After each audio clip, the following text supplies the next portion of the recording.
Mun kula terangno kiamat, soal kiamat itu seru, seru sandelok. Soal kiamat itu doh seru, seru sandelok. Anjing ben kiamat itu semua orang dihisab, termasuk sampean-sampean bareng dihisab. Pertama sing dijaga jelas salat. Jadi kalau masalah ibadah mahdhah itu salat, nah masalah sosial itu asal tidak saling bunuh. Terus kalau terangkan ya, terus ngendikane Rasulullah sallallahu alaihi wasallam ngendikane la yazalul mar'u fi fushatin min dini malam yusib daman haroman. Labain malih ya. La yazalul mar'u fi fushatin min dini malam yusib daman haroman. Seseorang itu boleh serilek-rileknya dalam beragama asal dia tidak punya masa lalu mengalirkan darah yang terhormat. Gamane cara Jawa ora tau mateni wong, ora tau mateni wong, ora tau mateni wong mukmin utawa ora oleh mateni wong sing muahad atau mustaman. Ya ada aturannya lah.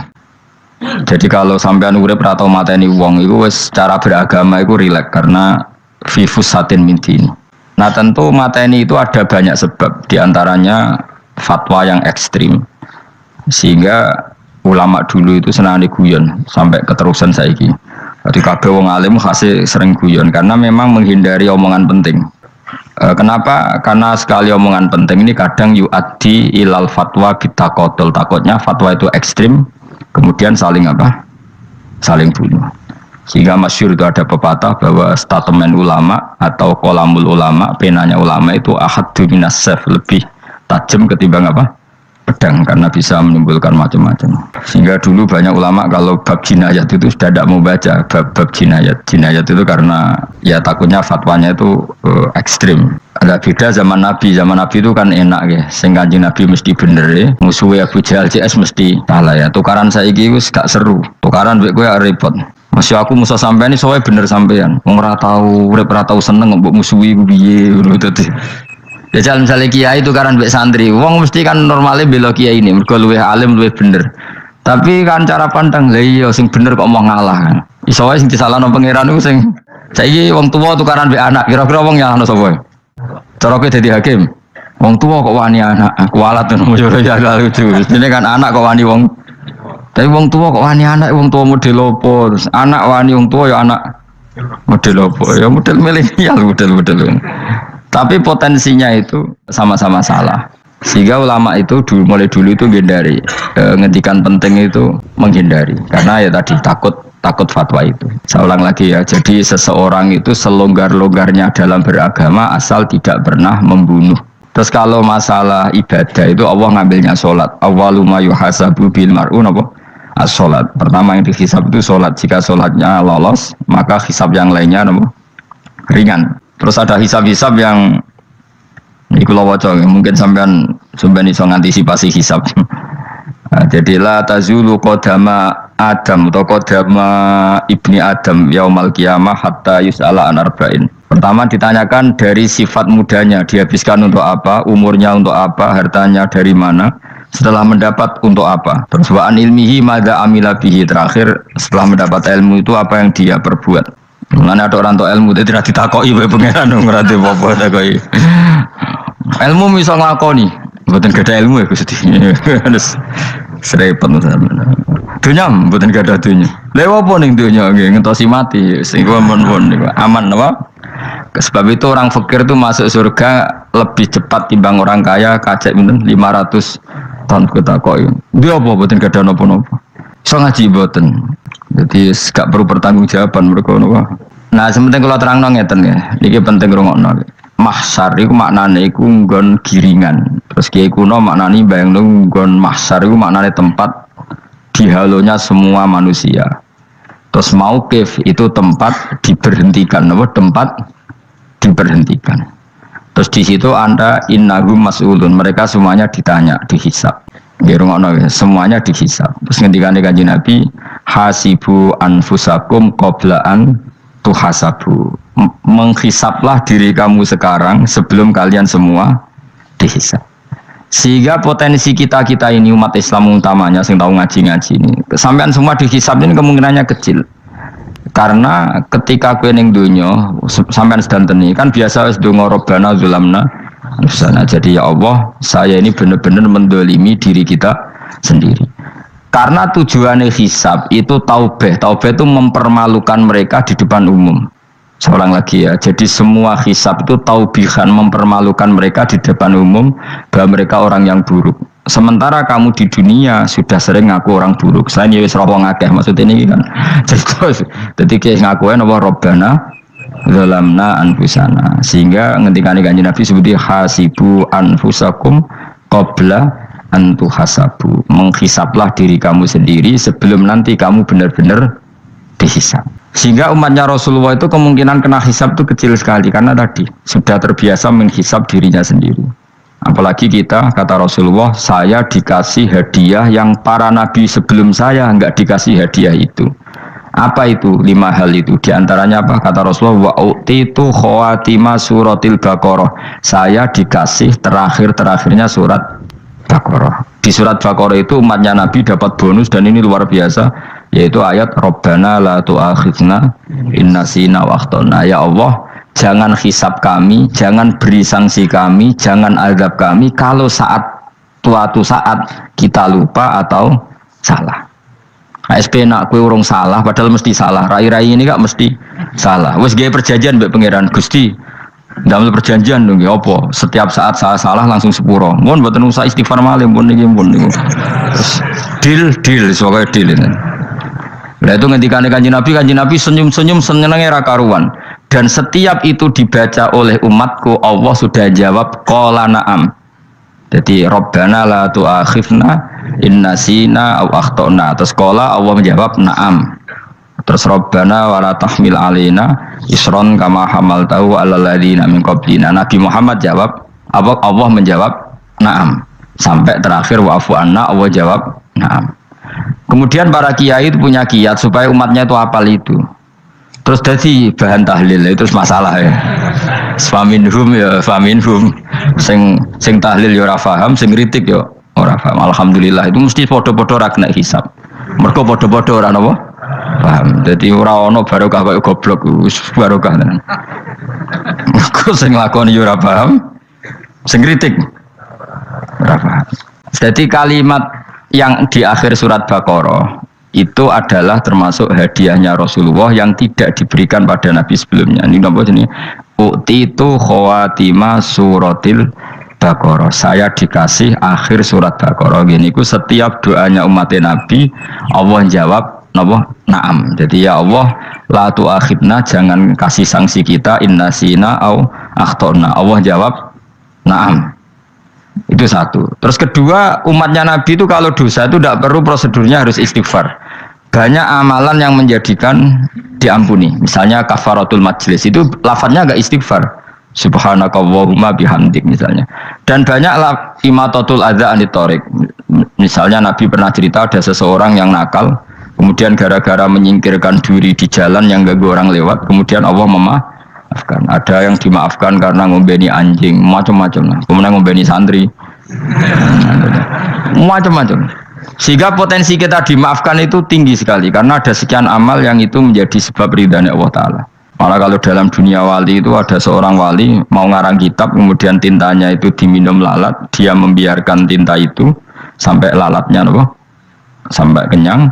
Kemudian gara-gara itu dimaafkan oleh Allah Subhanahu wa taala. Banyak sekali. Sehingga potensi kita dimaafkan tinggi. Terus turut-turus, dadi orang ngrasani wong enggak macam-macam lah. Iku ya insyaallah di sepuro pangeran. Dadi ana wali, dadi wali mergo kakean apa? Turu ditakoki, "Kenapa kowe kok turut-turu wong wali? Mboten siap roh donya, Gusti." "Kenapa? Donya wis rusak tok, patok mboten roh Gusti." Lah iku ya mari swarga napa? Ya swargane wong turu ya kira-kira tok. Tapi jadi umat Nabi itu luar biasa. Makanya saya yang heran nih, kalau ada orang alim bikin gerakan terlalu tenanan itu keliru. Biasa mawon. Turu ku ya ibadah, wae agar gak zina, gak maling, wae agar gak nglakoni dosa gedhe niku sanggep bae napa? Ibadah. Karena tadi Rabbana la tu'akhidna in nasina wa akhtana. Terus Allah jawab na'am. Sehingga kiai-kiai itu takut orang itu lupa, terus dimodifikasi sedemikian rupa jadi wiridan. Tapi alhamdulillah kok banyak yang kritik. Jadi ya biar seimbang, loh. Seimbang kepada alam demokrasi. Jadi kalau lagi kecewa, abis kritik, mereka insya Allah rapati paham masalah usul ini. Karena satu-satunya cara supaya orang paham tuh pancen yo dijak latihan bareng-bareng. Gak ngono malah ra paham blas. Ya tapi tadi ya semua itu resiko. Zaman Nabi Sugeng ana ibadah sunat dilakoni terus Nabi yo duka, kuwatire dianggap wajib. Tapi nek ora dilakoni blas Nabi yo duka, wong sunat ora tau dilakoni. Jadi sudah alhamdulillah sekarang ana sing ngritik, ana sing setuju biar seimbang no. Wong padha ora paham wae napa? Padha paham. Padahal makna ayat itu luar biasa. Rabbana la tu'akhizna in nasina wa akhtana. Terus kedua, Rabbana wala tahmil alaina isran kama hamaltahu alal ladzina min qablina. Ya Allah, jangan beri beban kami sebagaimana engkau memberi beban kepada orang sebelum kami. Dulu itu kalau ada orang yang salah, itu harus dibunuh oleh orang yang tidak salah. Liyaqtulal bari'u minkum al mujrima. Supaya yang tidak salah membunuh yang salah. Sehingga ketika umatnya Nabi Musa menyembah anak sapi, ijel itu, apa kata Allah? Fatubu ila bari'ikum faqtulu anfusakum. Kamu syaratnya tobat harus saling membunuh, yaitu orang yang terbebas dari dosa itu membunuh yang tidak dosa. Masyhur itu. Terus Allah mengirimkan mendung yang pekat terus gelap. Ketika gelap itu yang al-bari yang enggak dosa mengeksekusi yang dosa. Sekarang kan enggak, paling takam KPK berarti penjara mulai suka sisa korupsi jaga. Jadi penak lah pokoknya zaman akhir itu penak. Pemenang saya KPK ini mulai disoal, jadi aman lah. Sebuah sing bener di aja nih ya sing bener ya pangeran. Misalnya rasa KPK lah nak takwa ya rasa korupsi. Kalau KPK dilemahkan nanti yang korupsi marah. Lah masih orang KPK lah nak di pangeran kan ya aman karena korupsi. Iku aneh-aneh wae. Iku wong mukmin kok bakas ngono. Wis penting iku nak kowe wedi pangeran kan ra usah polisi, ra usah KPK wis tetep ra usah dosa wong wedine mbek pangeran. Nah, kecuali ra usah pangeran ateis, lha iku masalah. Ya, tapi kan omongan ini gak populer, padahal bener. Nah, aneh. Jadi karep pemilu ngene, terbebas korupsi nek ana KPK, urip makmur nek ana menteri kemakmuran. Pokoke kabeh kuwi mbok gantungno pejabat negara. Mengene tau hitam jeblok, sak jeblok-jebloke. Misalnya rasa sejahtera, saya menteri sosial harusnya gini-gini. Ngono korupsi salah KPK, ngono ono keamanan salah polisi. Senengane nyalahno wong. Gue sekali-kali nganggo tauhid. Nah ono adab itu mergo dosa yang sudah kelewat. Ya tapi kan gak mungkin ngomong bernegara gitu. Tapi atas nama iman bahasa kita seperti itu. Kalau atas nama bernegara emang kita butuh polisi, butuh tentara, butuh KPK. Tapi atas nama iman ya tadi kalau kita diberi sanksi Allah itu rata-rata dari bima qaddamat yadaka itu pasti ada salah yang pernah Anda lakukan. Ya, tapi sudahlah ini zaman sudah seperti ini. Sanut ya, anut umumnya wong akeh. Kalau terang nomale masalah hisab ya. Hasibu anfusakum qabla antu hasabu. Kamu menghisaplah diri kamu sebelum kamu dihisab. Misalnya saya sebagai ulama, tentu hisab terberat saya itu kitmanul ilmi, menyembunyikan apa? Ilmu. Karena ilmu kalau disembunyikan tuh bahaya sekali. Bayangkan di alam fisik. Misalnya ada orang berkebutuhan pada kemaksiatan, terus di situ ditulis bar, karaoke misalnya. Orang bisa ke sana karena ada tulisannya, ada WA-nya, ada alamatnya. Kemudian ketika Anda bisa Fathul Qorib, tidak ada tulisannya. Harusnya Anda juga nulis ahli Fathul Qorib, ahli Fathul Mu'in, nah, atau ahli Jaljalut, tulis saja. Ahli Primbon. Enggak apa-apa, tulis saja. Penerus Ronggo Warsito, tulis saja. Zaman gendeng, nara melok gendeng, keduman, tulis saja. Tapi barokahnya tulisan itu kan orang bisa tahu. Makanya kenapa banyak orang sufi yang sudah menyembunyikan diri, wananya nakal-nakal karena dia disalahkan Allah karena menyembunyikan ilmu. Saya itu orang yang senang tertutup kecuali masalah ilmu. Saya mau mengajar terbuka seperti ini. Karena tadi awal dari dikenalinya kemakrufan adalah dimaklumatkan. Awal dari dikenalinya keburukan juga karena dimaklumatkan. Betapa celakanya kalau kemungkaran dimaklumatkan sementara kebenaran tidak dimaklumatkan. Nah, lo boten guyon itu betul. Makanya saya ini termasuk orang yang menyembunyikan diri. Tapi kalau bab ilmu ndak. Sehingga nyun sewu saya ada sombong banyak gus-gus alim yang ngaji saya Jamul Jame, ngaji Mahali. Padahal itu kitab tersulit di pondok. Tapi gara-gara saya sering cerita, saya pernah ngaji Jamul Jame sama Mbah Mun. Saya pernah mentakriri kitab ini. Nya banyak yang ngaji saya. Kalau tanpa itu kan mereka tidak tahu. Ya sampean nggak apa-apa kalau menyaingi saya, tulis saja di rumah kamu ahli jamul jami. Barang diparani ahli apa ahli jilid. Maksudnya kalau kitab kamu rusak bawa sini. Ya nggak apa-apa. Nah, sehingga syarat utama jadi nabi itu sebetulnya memaklumatkan din kiri. Ya saya ulang lagi. Pertama nabi jadi nabi syaratnya apa? Memaklumatkan. Sehingga pertama beliau jadi nabi naik gunung Sofa, kemudian ya maksara Quraisyin halumu ilayya, wahai orang Quraisy kesini. Terus nabi mulai manggil satu-satu, ya bani Abdi Amanaf kesini, ya bani Fihr kesini. Terus saya ini adalah an-nadhirul mubin, saya sekarang diangkat jadi nabi. Terus Abu Lahab marah-marah, tabban laka ya Muhammad alihada jama'tana. Muhammad kamu itu orang sial, kita enak-enakan tidur gara-gara kamu manggil kita datang, ternyata hanya untuk urusan seperti ini. Makanya terus ada tabat yada abi labi watab. Tapi yang iman kemudian tanya, Muhammad kalau kamu setelah jadi nabi misinya apa? Saya diutus Allah untuk kamu menyembah Allah, tidak boleh menyekutukan Allah, dan Allah memerintahkan kamu afaf itu meninggalkan zina, meninggalkan maling, gini-gini. Sehingga orang-orang yang humul, yang menyembunyikan diri itu di bab ulama masalah besar itu, karena ciri utama dosa adalah kitmanul ilm. Makanya Nabi sidik amanat tabligh fatona. Tabligh itu lawan katanya apa? Kitman. Makanya saya ngaji di mana-mana, saya di Jakarta ngaji, di sini ngaji, di Pasuruan ngaji. Harus dimaklumatkan ilmu. Dan kalau ada orang tanya ya tak jawab. Saya itu kitab yang paling aneh di pesantren, misalnya yang mulai aneh lah, gak Jamul Jami'. Saya sampai sekarang masih ngajar Jamul Jami'. Kitab yang aneh. Macane lagi roh judulnya pusing. Jamul Jawami', kumpulane pira-pira kumpulan. Jadi ilmu apa ae ana ning kono. Sing gak ana ilmu dukun, mboten enten. Ilmu carane bodoni ora ono. Ning kono mau carane mlebu swarga tok. Mane potensi kula mlebu swarga itu tinggi sekali. Cara sing model piye duwe. Dadi mun. Dadi cara sing model piye duwe. Rasulullah zaman Sugeng itu kalau ngajari santrinya itu balighu anni walau ayah, maklumatkan ke kampung kamu meskipun satu ayat. Banyak sahabat kalau ditanya ya tidak bisa karena ngajinya tidak hatam. Tapi ya terus gak apa-apa, kok tak soal Abu Bakar, tak soal Umar, ditanyakan yang lebih pintar. Saking tidak pahamnya sahabat itu lucu ketika ada ayat waqulu wasrabu hatta yatabayyana lakumul khaytul abyadu minal khaytil aswad. Itu kalau mau tidur ya benar-benar bawa benang putih sama benang hitam, ditulis dipasang di pintunya. Jadi kalau makan diinceng lagi, kok masih belum kelihatan, wah masih boleh makan gitu. Terus begitu. Kalau sudah mulai syuruk, mulai padang, wah berarti sudah imsak.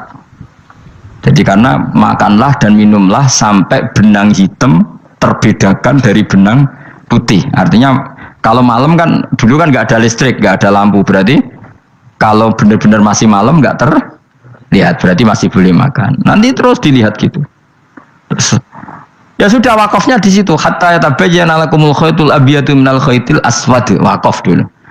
Terus akhirnya Kanjeng Nabi itu piye kok umatku jadi masangi benang ini. Akhirnya Jibril teko. Ini makanya unik dalam ulumul Quran. Satu-satunya ayat yang diturunkan hanya satu kata itu ya ayat itu tok. Terus Jibril datang, Muhammad ayatnya itu kurang sitok. Minal fajr. Terus ditambahi minal fajr. Jadi minal fajr itu unik. Ada Jibril jauh-jauh dari langit. Iku mau nurun apa? Minal fajr. Baru mereka tahu maksud fajar, maksud apa? Benang hitam artinya malam, benang putih artinya fajar. Sodik sudah menyingsing. Semenjak itu sudah ada benang-benangan karena jadi orang-orang ngono maksudnya iki kurang sithik terus turun apa? Minal fajar ya. Jadi nanti kalau tambahan latihan tes jadi dokter apa? Tafsir.